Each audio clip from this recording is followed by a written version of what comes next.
Ganito pala kahirap guys pag wala kang sariling lupa. Noon kasi, pinahuan kami na walang pwedeng magpapaalis sa amin dito.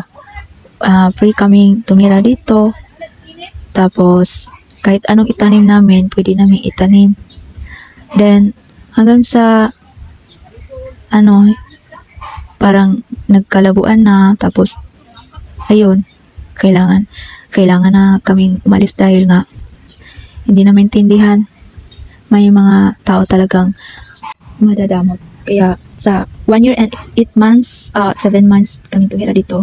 Ang napakahirap po yun guys. Kasi, sayang yung pagod, nagsikap kang magtanim para lang in the future may maaani ka, tapos ganito ang nangyari. Sobrang nakakalungkot talaga guys kasi sobrang grabing hirap namin dito. Malaking kahoy pinuputol namin,